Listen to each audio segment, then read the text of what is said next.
mga huwes dyan. At ngumiti siya. He smiled.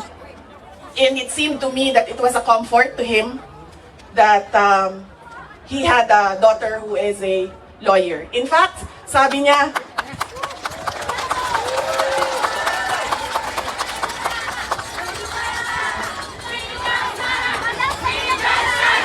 Inday Sara Duterte! Inday Sara Duterte! Inday Sara Duterte!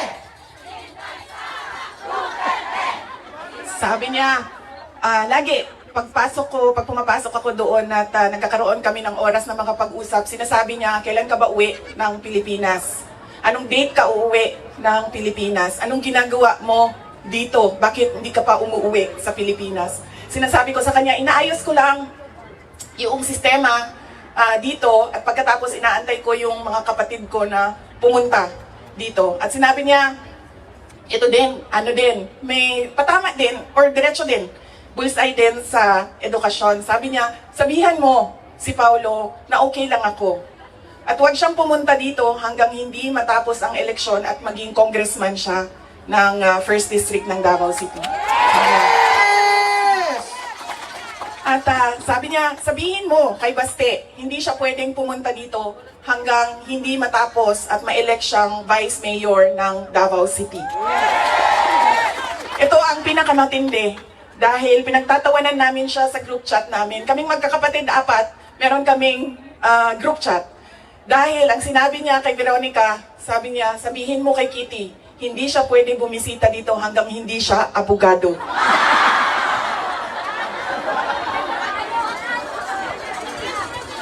Sabi ni Kitty, grabe ang overacting ni Papa. So, ibig sabihin ba, mga 5 years. She has 5 years until she becomes a lawyer. Na meron pa akong 5 taon na bago ako makabisita. Ganon siya kahit na nandun siya sa loob. Ang kanyang iniisip, unang-una, yung mga kapatid ko na kailangan magtrabaho para sa syudad ng Davao, yung kapatid ko na kailangan mag-aral. Yun pa rin ang iniisip niya. At kapag tinanong mo siya, Pa, ano ba ang kailangan mo dito sa loob? Ang sinasabi lang niya, alam mo yon, mga bagay na shaving cream, Coke Zero,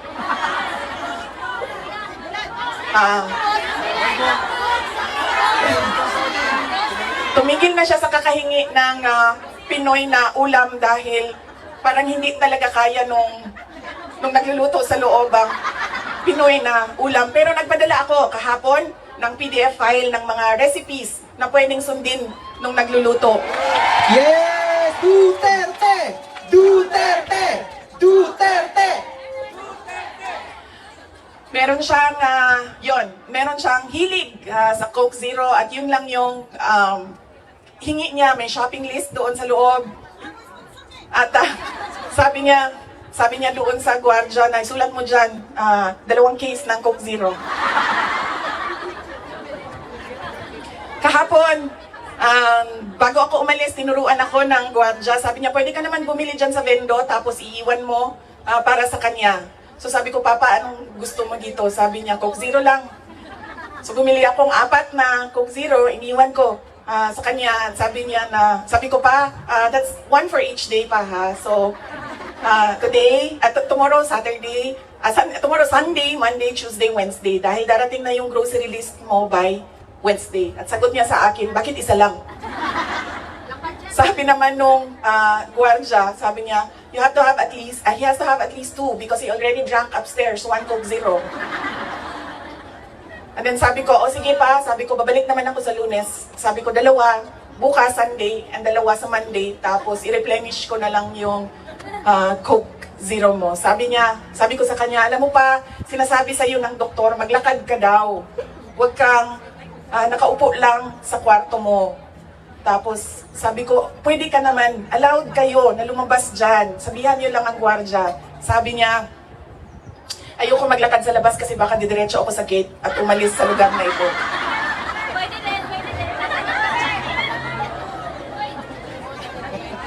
Nagkakaroon na rin siya ng mga kaibigan, yung mga tao doon sa loob ay nagiging kaibigan na niya.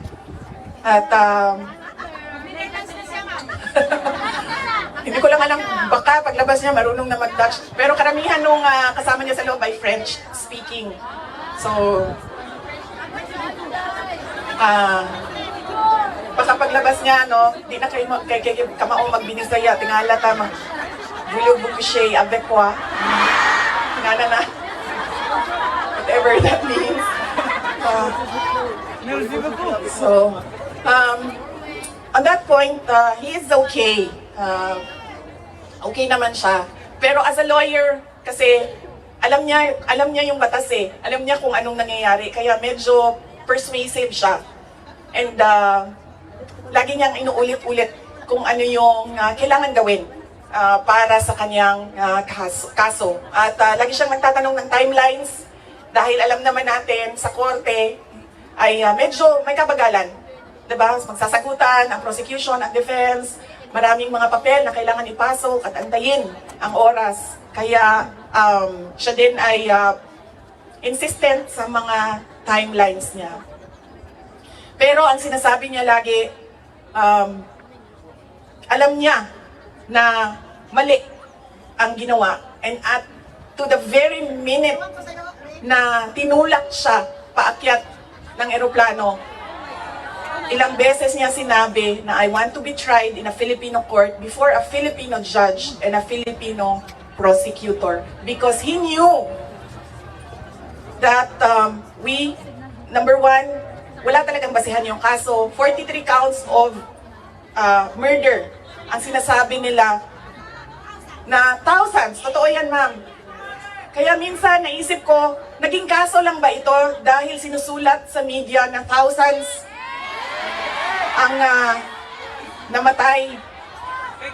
I do not even understand paano naging crimes against humanity ang 43 counts of murder na ngayon ay lumalabas, hindi naman ata totoo lahat yung mga witnesses at yung mga complainants. But that is a thing for the courts and the lawyers to discuss inside. Ano bang pwede nating gawin? Ang pwede nating gawin ay i-demand na ipauwi or iuwi nila si Pangulong Duterte. Bring him home! Bring him home! Bring him home! Bring him home! Bring him home! Bring him home! Dahil yun din ang gusto niya.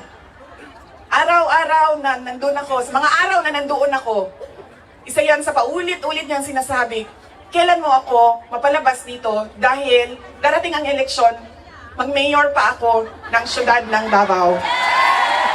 Bring him home! Bring him home! Bring him home! At yun ang gusto niya. Gusto niyang umuwi. Sinabi ko din sa kanya yon pa. Sabi ko, yung kagustuhan mo na umuwi, yan din yung katapusan ng buhay mo. Magiging Ninoy Aquino Jr. ka. At sinabi niya sa akin, sabi niya, kung ganyan ang kapalaran ko, then so be it. Basta lang mauwi ako sa Pilipinas. Kaya,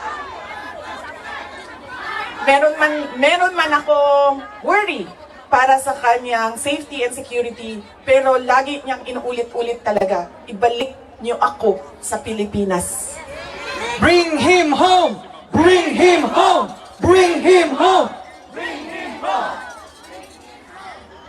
Nagtatanong marami, ano bang pwede magawa? Huwag natin tigilan ang panawagan sa gobyerno natin sa Pilipinas at sa lahat ng gobyerno na nakikinig at dito sa ICC na ipaalam sa kanila na mali ang ginawa kay Pangulong Rodrigo Duterte. At paano ba itama yon? Ibalik nyo lang siya sa Pilipinas. Ituloy nyo lang yung kaso, walang problema. Ibalik nyo lang siya. Bring him home! Bring him home! Bring him home! Okay naman sa init? Ako dili. Kaya nga no, sunburn ang katungaan niya, ang katunga dili. Yeah, okay lang.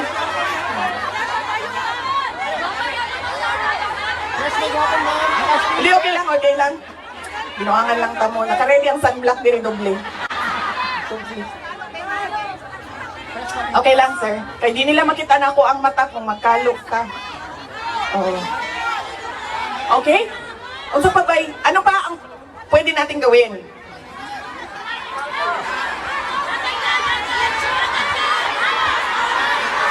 Vicky, just tell us what to do. We will follow you.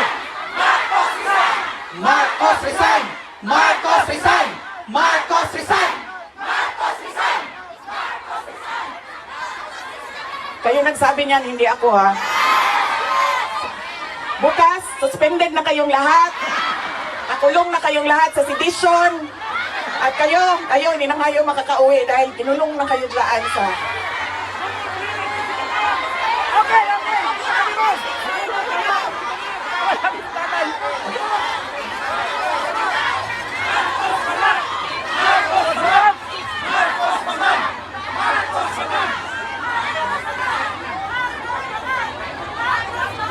And that relates to transparency and accountability.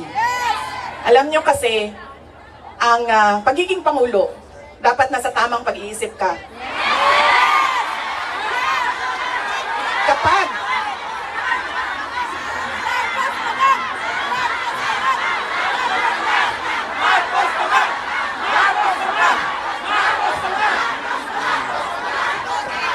dahil nasa mga polisiya mo at desisyon mo ang kinabukasan ng kabataan at ng bansa. Kaya yung pagsasabi na hindi mahalaga ang drug test sa aking kapasidad at abilidad na mamuno is tantamount to betrayal of public trust.